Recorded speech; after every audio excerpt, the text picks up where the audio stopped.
Welcome to True Jamaica Buzz, news and entertainment with a buzz. There's a popular song by Buju Banton, it is called Over the Dicky. The girl them are go mad. And they will do just about anything to secure or defend that Dicky. It seems as if that might be the case of an incident in which 55-year-old Sharon Young, known as Rogie, she is from Bulby, call her Bullybad, use a sharp utensil such as a knife and inflict multiple wounds on 56-year-old Niecy Green Edwards. She is from Portland. Bulby, St. Thomas, and Portland adjoining parishes. Based on the information, it is said that at about 10:30 on Saturday, the two individuals, one 55 and the next one 56, got into a verbal dispute. That verbal dispute turned into a physical altercation in which Mrs. Young, wheel and pop off our 5 or 7 star and inflict some wounds on Mrs. Edwards. Mrs. Edwards was rushed to the hospital. Mrs. Young then took away herself. However, she was later arrested by the police. She did a question and answer session with the homicide detective, and then she was officially charged. Now, people, when you look at the ages of these two women, 155, the suspect, 156, the victim, sent to the afterlife. If you are 55 or 56, I am not saying that you cannot have misunderstanding. And I am not saying that if somebody violates you, you should not defend your life at all costs. However, when we think that the motive might be a man over the dicky. Now, people, the fact that these two women live in adjoining parishes, it tells you that more than likely they probably knew each other, because we can assume that they were not arguing. One of them is a vendor, the one from Bulby. Her name is Mrs. Young, like I said. I don't think that this dispute was over no prices of items as in goods. And we understand that Jamaican people, them fight over nothing. Them fight over petty stuff. And mostly they fight over men, vice versa, men fighting over women. When these two individuals that I am sure that are probably mothers and grandmother, family member here say one is gone and one is locked up, more than likely for the rest of her natural life at 55, 56-year-old. Even if you get 2 decades, meaning 20 years, you're not going to make it under those harsh conditions in our penal institution. You're going to be FUCK. People, like I said, this is tragic. If a something petty, there is no sort of justification. And again, this speaks volume of the mindset of our people, that we feel as if the only way that we can resolve any dispute is through violence, whether a gun, whether a knife, well, hardly fist to fist. Such is the case in this case. Very sad, point blank, and period. So the next thing that is popping in the news is the very disturbing reality of the music business. Yes, there's the fame, there's the fortune, but there's also the dark and evil side. What a lot of persons have to do just to bust in the business. And this is based on what a mother of a 19-year-old has to say. That 19-year-old's name is Bob Skylar. The person which the mother claimed took advantage of her for the fame and the fortune was an artist, dancehall artist known as Stark Ashley, and her manager or her producer. I want you to take a look at exactly what the mother has to say when she describes everything in details as to what Stark Ashley and her manager / producer did to her 19-year-old daughter, almost murder her out. Take a look. Stark Ashley, you again. Why make you do that to my daughter? She's 19. You're a big woman for her. You fuck her off. You are your producer or manager. Dirty Jack. Whatever you want name. When you molest her over and over. When you touch her and put her in an orgy. When you do all kind of wickedness to her. See there? When I sleep. I strokes me nearly catch a while ago. Oh, may I take this thing? Oh, good pitney.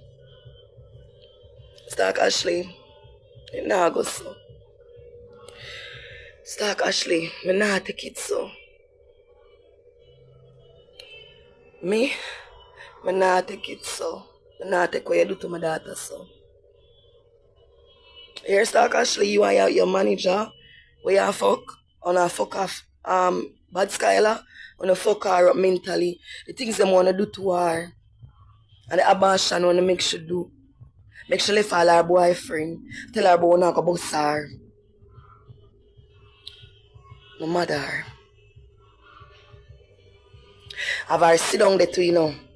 I may have to come for my pitney, you know. And get her the help she me know she forget. My nice daughter. Stark Ashley. Your days are numbered.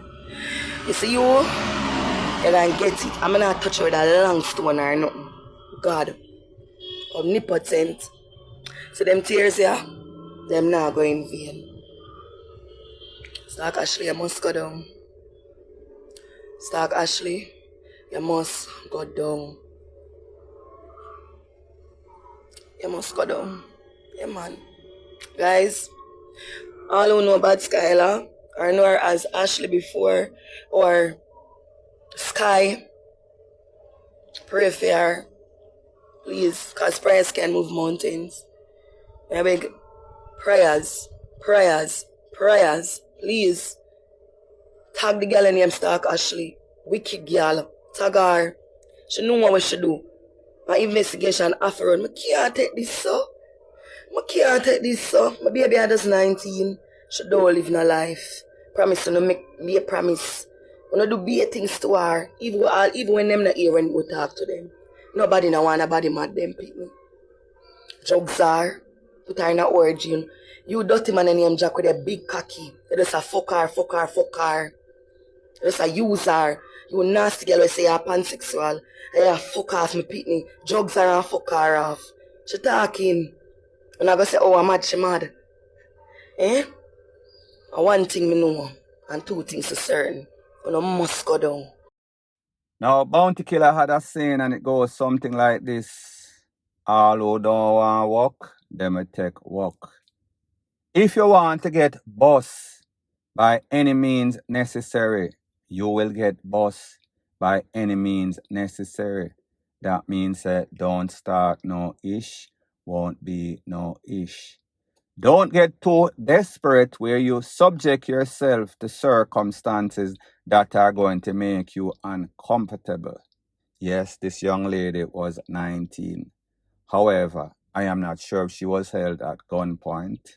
She was probably an equal participant. Cannot speak for her, but me just say, there are many young ladies that are out there that, yes, want the fame and mostly the fortune, that would not put themselves in a circumstances where it is going to be detrimental for your dignity and pride.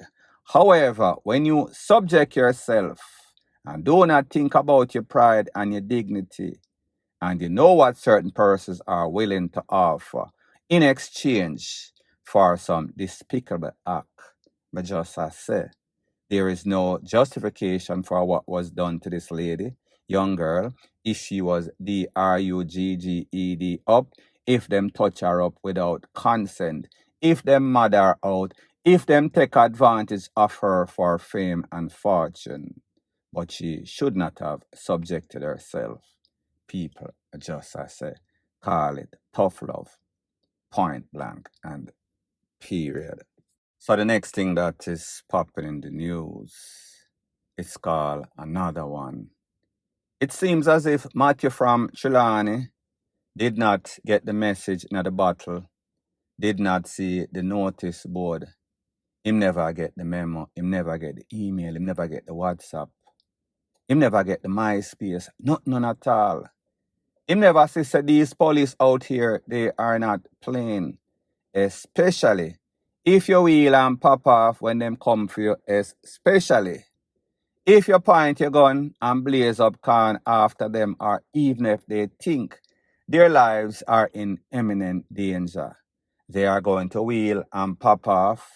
You know the cliche script, people are going to be dead. Such is the case as it pertains to Matthew from Trelawney. Him challenged the police, and it was a challenge that he lost. Literally, it was an exercise in futility. He was fatally taken out by the police in a hail of you know what. He'll send people go to jail. He'll send people go to the big yard. Point blank and period. So the next thing that is popping in the news, it is called, in the Body Club, membership has its privilege.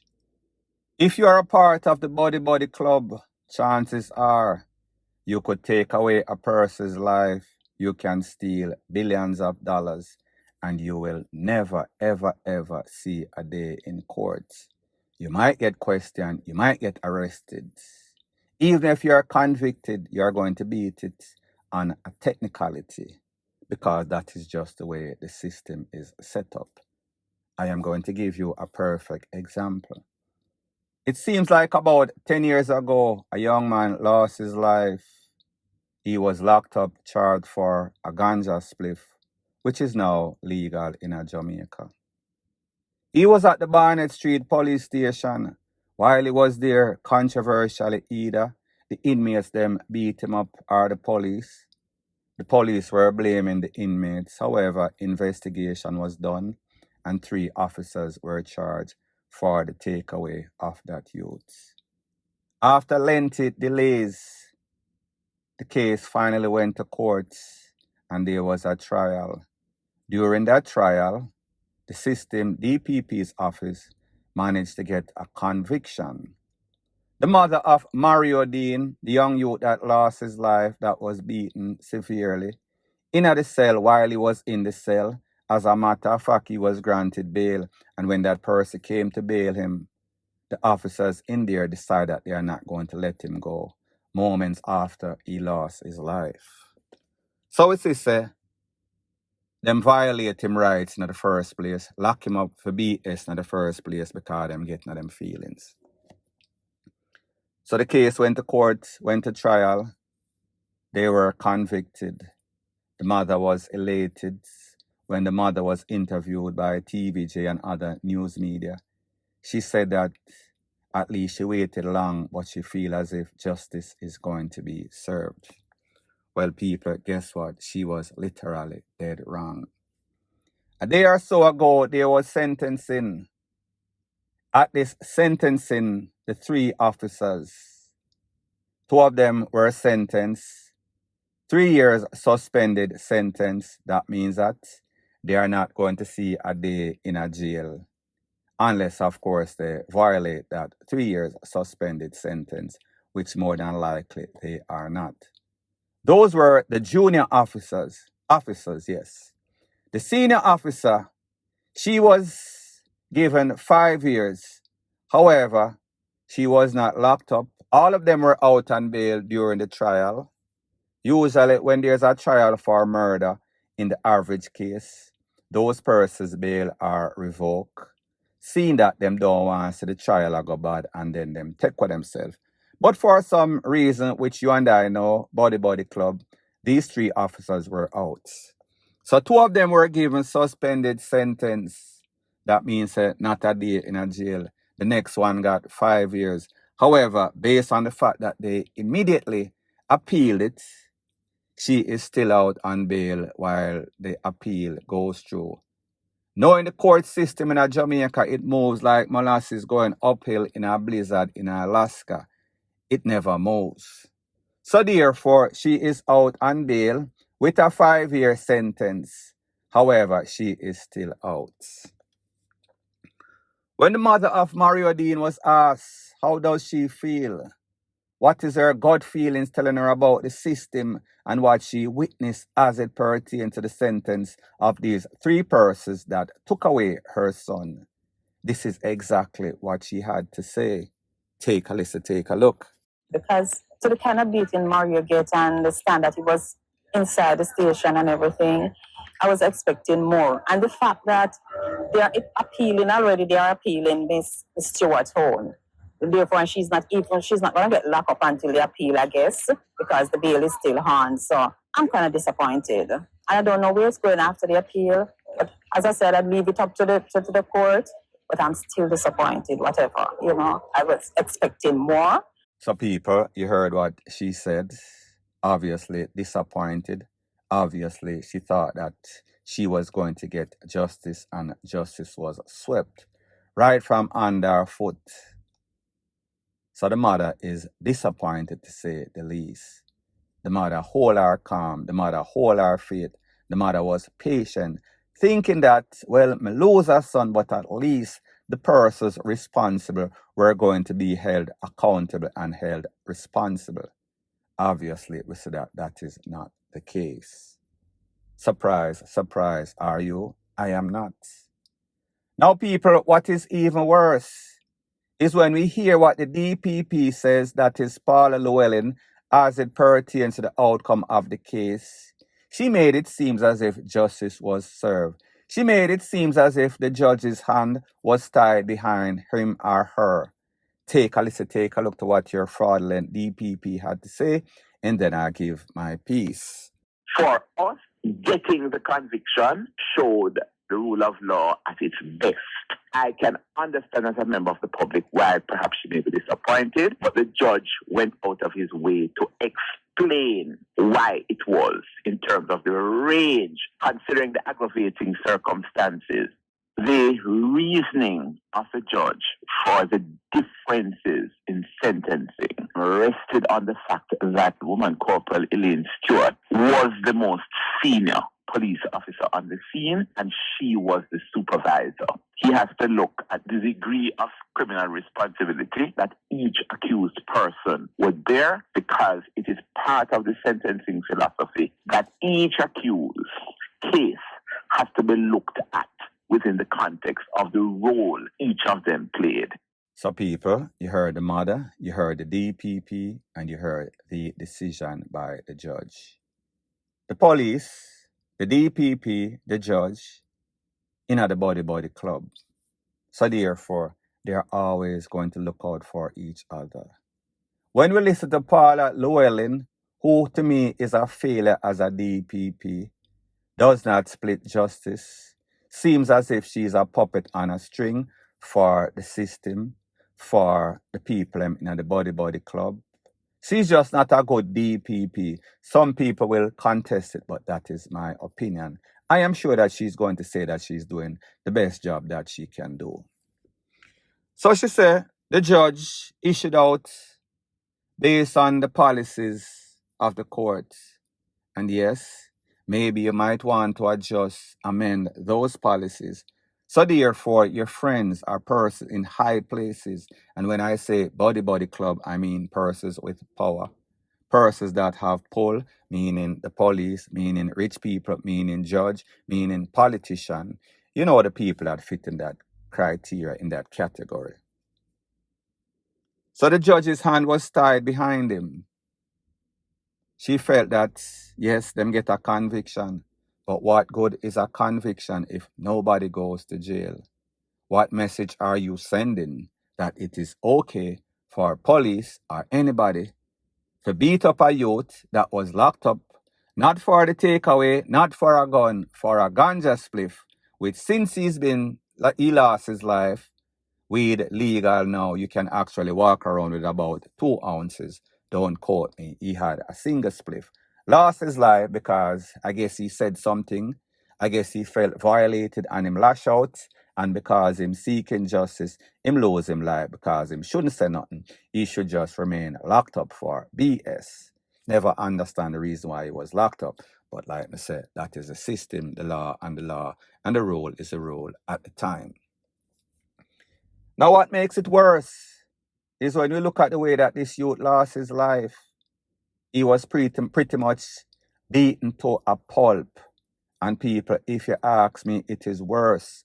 When somebody is beaten up to the point where they lose their life, meaning brain dead, take it to the hospital, face and everything swole up, lose him life after that, I think it is even worse than if he had gotten shot or if him get juke up. It ranks amongst the most brutal way for somebody to lose their life. And then you get absolutely no sorts of justice. So therefore, when the mother was down because her son was out, they then stepped on the mother's head, spit in her face, because that is exactly what happened, in my opinion, point blank and period. So anyways, people, thanks once again for checking out my video. If you appreciate videos like these, please show your appreciation by liking, commenting, sharing, and subscribing to my channel. That is how YouTube promotes videos like these to like-minded, sensible persons like yourself. Bless up.